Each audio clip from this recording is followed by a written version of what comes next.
Time to let it rip. Our focus tonight is the coronavirus, specifically the surge in cases among younger people. We're going to talk to some health experts who are on the front lines right now. We're also going to debate the issue of vaccine passports. But tonight we begin with a member of the Fox 2 family, our own Maurielle Lue, who has been fighting COVID for the past 2 weeks. Maurielle, it is so good to see your smiling face. Look, you look pretty well considering what you've been through. How are you doing? I don't look like what I've been through. I feel so good. It is so good to be seen, first of all, because there is such a mental component when you deal with COVID-19, especially when you have to be hospitalized. And the love, the well wishes, the phone calls from my Fox 2 family and from viewers definitely got me through. It got pretty scary. Well, there are a lot of people wishing you well, you know, that across the viewing area. But I got to ask you, Maurielle, do you have any idea how or well you got it? I don't know for sure. I know Oakland County will be working on the contact tracing on that part. What I can say is, ironically, it was only the week before I got sick that I said, you know what, I'm ready to get out a little bit. I don't want to call it COVID fatigue because I've been very safe. I've worked from home for a year. I very rarely left my house. I moved all of my grocery deliveries to all online. I've been very safe. The week before I said, you know what, I can be safe and still go out and enjoy time with my friends. So I went out for drinks in Birmingham once for 30 minutes. And I know COVID doesn't tell time, but it was 6:30, Huel, and I had to work the next morning. So I was in and out. I didn't even get food. I had a food delivery the day before, and then I turned in my car lease. And between those three very short encounters, COVID-19 came to my door. Yeah, it could have been any one of those events. I have to be honest with you, Maurielle. We've been speaking over the past few weeks, and frankly, I remember speaking to you at one point where you were literally wheezing. You could barely talk, and a few days later you had to go to the hospital. What was the worst point for you? Well, the fear, especially being here alone. I'd had a positive diagnosis just like 3 days before my birthday, so I'm already devastated. I'm following all the CDC rules and guidelines. I was quarantining inside my house for 9 days. It was on day 10 when the CDC would say you can go back out and rejoin society. That's when I really started to feel worse. My fever started to spike. It hit 103, and then the next day, Monday, it was 104. And I was home in Huel. I was starting to hallucinate. And I knew something wasn't right. I also felt like it was too dramatic of a step to call 911. That's just not something I ever thought I would have to do. And there's a mental tennis match, and then you get sick enough, and you're like, where's the phone? So I call 911, I get to the hospital. I'm thinking maybe I'm dehydrated. I start to feel better immediately when they give me fluids.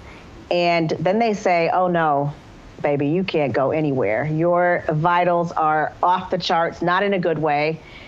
You have, it looks like double pneumonia, and your fever is so high, there are other dangers as well. So you won't be leaving anytime soon. I didn't expect that. I really thought I'd be home. You're getting better now. We can see that. But many patients tell me that there are lingering problems.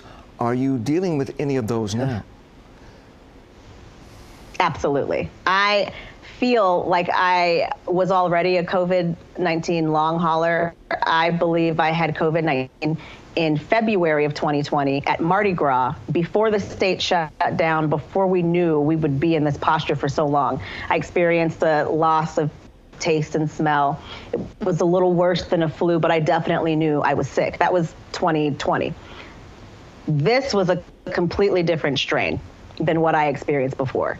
Now, the long hauler symptoms that you speak of, what I thought was bad, pales in comparison to what I'm dealing with now. I have so many different breathing machines. I'm perfectly healthy. I was doing hot yoga at 100+ degrees 2 or 3 times a week. I don't know when I'll be able to go back and do that. Special inhalers, this one is important. It would just be a regular inhaler like this, which is an emergency one. You spray it, and this keeps the medicine inside because of the double pneumonia, which I still have. I may not be able to inhale fast enough. So keeping it in this tube means I can stop and take a breath, and the medicine is still in here. And if I have to go back 3 and 4 times, that's okay, which would be different than a thick dose of this. So yes, there are still many things that I'm dealing with. I can hardly walk up my own stairs. I can't take my trash out on my own. And this part makes me a little teary. My dog is with my neighbors right now because I can't walk him. Well, early on in the pandemic, the virus seemed to be attacking older people like me, but now the target seems to be younger people like yourself. What advice would you have for people in your age group as we confront this recent surge? The first thing is to take it seriously and go somewhere and sit down. Is that advice that I can give to people? I have been careful. That's what gets me, is the juxtaposition between this idea of it, you have to be the spring break kid, you know, that we're thinking of from the 90s. No. It may just be outside drinks with friends. This new strain is so much more transmissible and so much more dangerous. The doctor told me in the hospital, even though they didn't test to see exactly which strain I had, my symptoms lined up with what's coming into the hospital now. The doctor told me that this new strain lies dormant in your body for longer and then activates. I had COVID-19 for 10 days before I felt the need to go to the hospital. That last week was the worst week of my life, absolutely. The worst illness I have ever had to deal with. But I was nursing my own self back to health with baby aspirin and Mucinex and orange juice for 10 days. That's it. Not knowing I had double pneumonia and my potassium levels had dropped, and I was actually in danger of having a heart attack. Well, Maurielle, I also know that... It's not worth it. No. But I want you to know that there are literally thousands of people who have been writing the station, praying for you. Oh. I know they've been sending you messages, and I know you can't possibly thank them all, but before we go, is there something you would like to say to them? Oh, well, okay, so you want the waterworks. There is no way that I can say thank you other than simply to say that. I am someone who plays better with a chip on her shoulder. And I had really convinced myself, especially in the racial climate that we're in, if we're honest. I was reading a lot of terrible comments and people were saying terrible things to me often. And I convinced myself, you know, it's me against the world. Nobody cares, nobody likes me. I'm gonna do my job to the best of my ability. I'm gonna speak my truth, and that's it. And I was overwhelmed with the instant love and support, and people bringing things up to the hospital for me to do my hair. I mean, I went to the hospital with nothing. People brought toothbrushes, hair, gels, dyes, nail polish, crossword puzzle books. I could never say thank you to all of the people who cared enough to just let me know they were thinking of me, but that absolutely changed me as a person as well, that you don't always have to be the one with your back up against the wall. You can open up and give some hugs when COVID says that that's okay to do, and receive the love, because it's absolutely out there. You just have to be willing to accept it. Well, Maurielle, all of us here at Fox 2 love you. We miss you.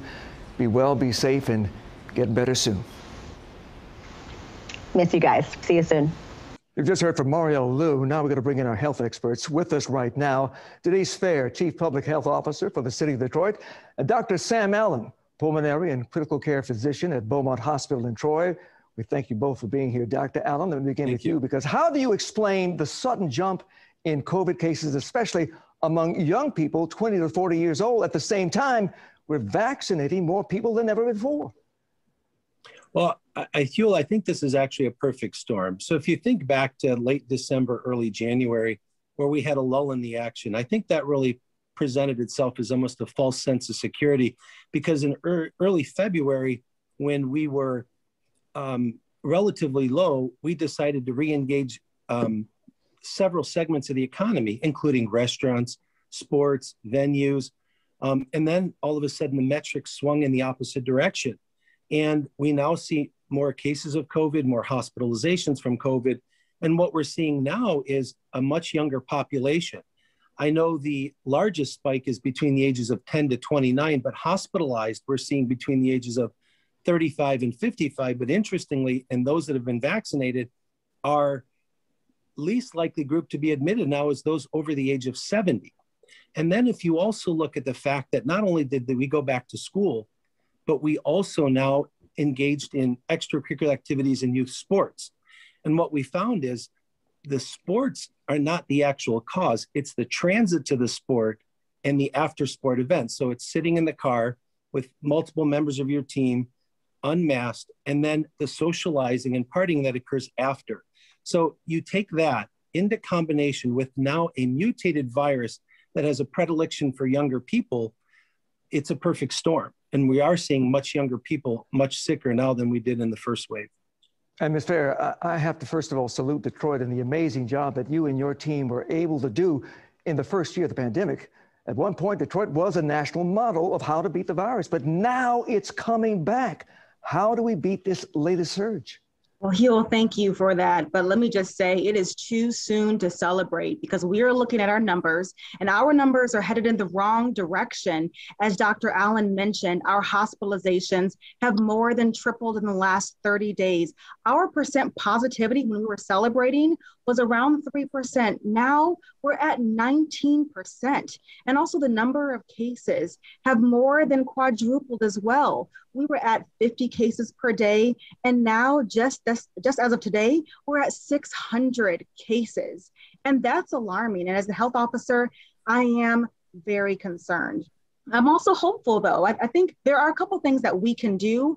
Number one, we can have conversations like this and still bring awareness to make sure people know we are still in the middle of a pandemic and we cannot let our guard down. We still have to follow those safety precautions. We have to practice social distancing and we have to wear our mask. And now that the vaccine is here, it is the answer to our prayers. And I'm encouraging everyone, especially in my demographic under 40, we can't stop. We have to get vaccinated now. And in the city of Detroit, we made it so simple for anyone to get vaccinated over the age of 16 years old. You can give us a call at 313-230-0505 to get your vaccine. So whether you want to go to the TCF Center through the drive-through or the walk-up, or go to church at any one of our Saturday locations or any one of our pop-ups, just make the right decision and get vaccinated. And don't stop there.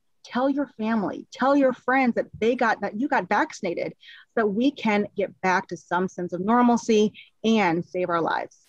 The door is open. Dr. Allen, let me also say that you're a hero too, not only because of the lives you helped to save, but because you got COVID from a dying patient, fought to recover, then went back into the battle. How different is the virus that you contracted back in 2020 from the mutations that we're seeing now?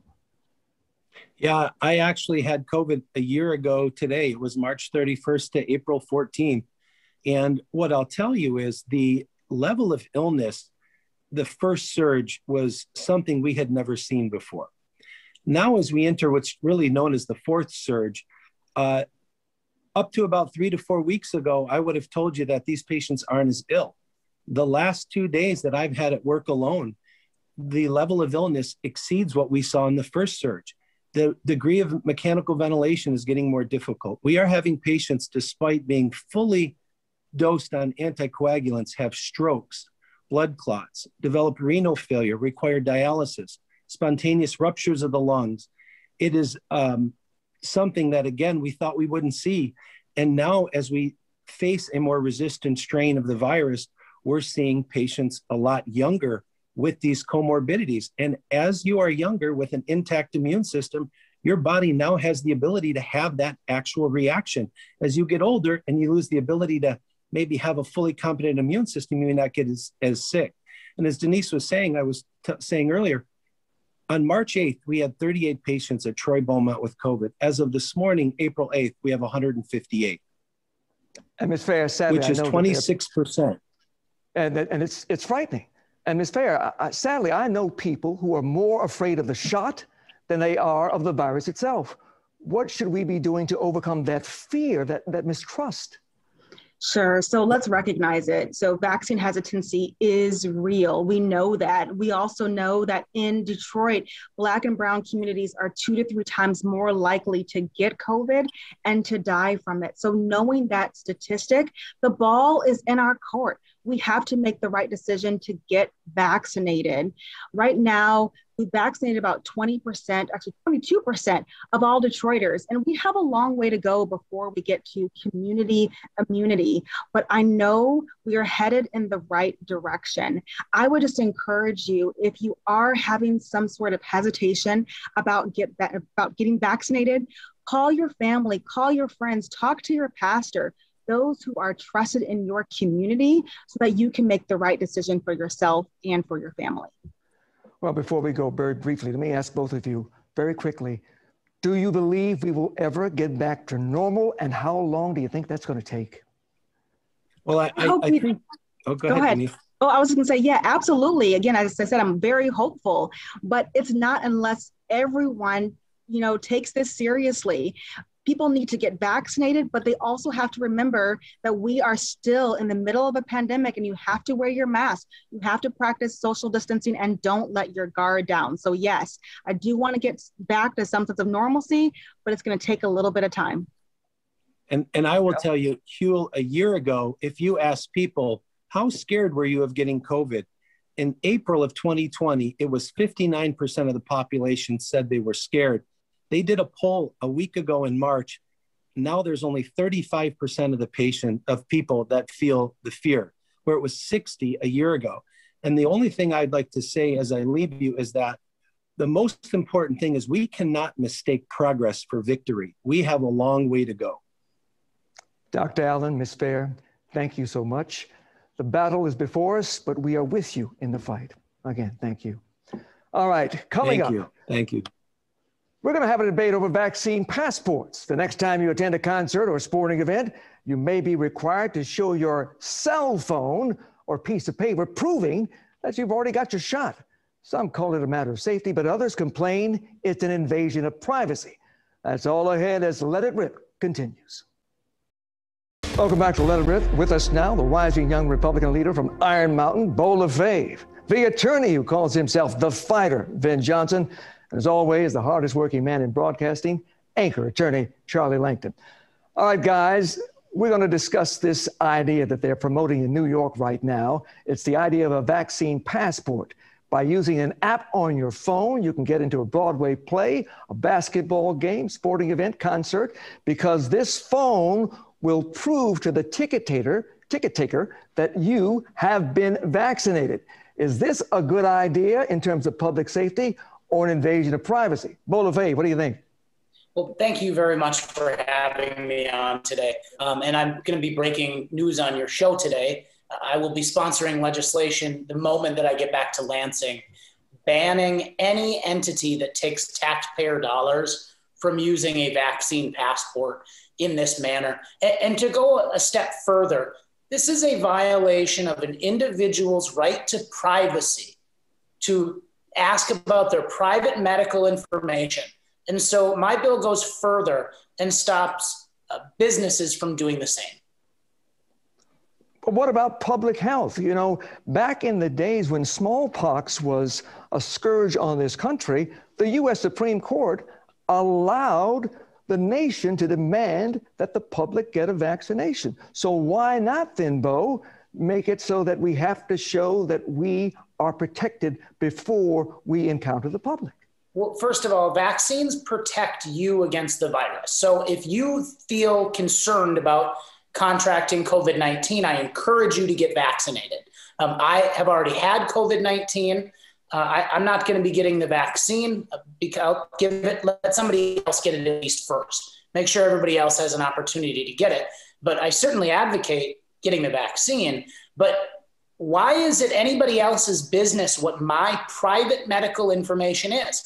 If the other patrons at the bar or the restaurant or at the Secretary of State or at the gun store want to not get COVID, then go get a vaccine. But why do I have to tell business owners and the government what my private medical information is? This is a violation of your right to privacy that the Supreme Court has upheld many times after the smallpox scourge, and is the reason why abortion is legal in the country because of the right to privacy. So, Ben, how do you see it? I can see that maybe public entities would be bound by rules that would prohibit them from demanding to see your vaccine passport. But if I own a business, a private business, can't I require my customers to stay out unless they are fully protected? Absolutely, you can. And I'll even go so far as to tell you, you can in public as well. Because I don't know about you guys, but if you have kids, ever had kids, have kids now, they have to be vaccinated before they go to school, and you have to prove it to them before they let your kid in the school. And if you happen to be an anti-vaxxer, and there are people out there, and I respect that's their ideal, okay, but then you can't go to that school. You're going to have to go someplace else, go to a private school where they let you in. So the fact of the matter is the private business, Johnson Law, absolutely, I have the right to do that. And I'll tell you why. Elliott Larson Civil Rights Act, 1976 here in Michigan, which mirrors the language of the similar statute under the federal law. Religion, race, color, national origin, age, sex, height, weight, familial status, and marital status. Those are protected, I'll call it, groups. Vaccinations are not protected groups. So if you don't cross over into one of those, you can do it in both a public and private. Well, first of all, that's just not Charlie, true. let me ask you some personal information here. Are you vaccinated? I am vaccinated. I've got one shot. I'll get my second shot on Monday. But I don't see it this way. I see that we don't really want to put a lot of restrictions on businesses. And the courts routinely have upheld whatever businesses want to do. We have a sign outside of Fox 2. It says no guns. Oh my gosh. You mean we're preventing guns? And I don't see protesters outside. We are a private business. Hospitals can make people get flu shots. They can prevent people from smoking. We've got cameras all over the place. When we go out of the country, we make people get shots if they visit certain countries. There's a lot of, this is privacy. It's actually a matter of, really, talk about freedom. It's freedom of business to do what they want to do to protect their workers. And if a worker gets COVID, it is going to cost business. It's going to cost the loss of working. It's going to cost perhaps health insurance. There's no doubt in my mind. The laws that are now in place, and listen, Bo, I like it. It's an interesting idea, but I don't think it's going to withstand court scrutiny. Well, first of all, I would like to set the record straight. You don't need vaccination to go to public school here in the state of Michigan. We have a statute in the books that clearly says if you have an objection to getting a vaccine, you are allowed to go to any public school in the state of Michigan. So that's just, first of all, not true. Second of all, you cannot discriminate against people. You missed the disability discrimination. I have a disability, have my entire life. And your private business or no private business and no government can discriminate at me based on disability. Now, if you had COVID-19, that is what we call a pre-existing condition. And I don't want to tell obviously, we all know that I had COVID, but a private citizen does not need to disclose their pre-existing medical conditions to go to a grocery store. That is a violation of the American with Disabilities Act. And when my bill gets signed into law or overridden with a governor's veto, Fox 2 is not going to be allowed to stop me at the entrance of the door and say, sir, do you have a pre-existing medical condition that you'd like to tell us about? That is discrimination. And in this country, we have had a long history of moving forward with laws that end discriminatory practices for many different groups of individuals, including disability. Bo, I got news for you. First of all, you're wrong about the public school and vaccination. Secondly, let me read to you the list again of discrimination of the Elliott Larson Civil Rights Act. Talking about the ADA, sir. 1976. You're wrong. Those things are protected class. Vaccinations are not a protected class. You lose, brother. Sorry. Well, but what about, could you ban guns too, though? But could you pass a law that would Charlie, we ban guns in courtrooms. Totally, but guys, a gun is a totally different issue than a vaccination. And a vaccinated person does not mean that person has a disability or that a lack of a vaccination is somehow a disabling function. No. Look, this is a difficult issue. We're going to discuss it a lot more, but we appreciate your comments and your insights. Hopefully, we'll have time for final thoughts. Stay with us. Time for some short final comments, beginning with Vin. Bo knows vaccination cards are legal. Bo. Your body, your choice about the vaccine.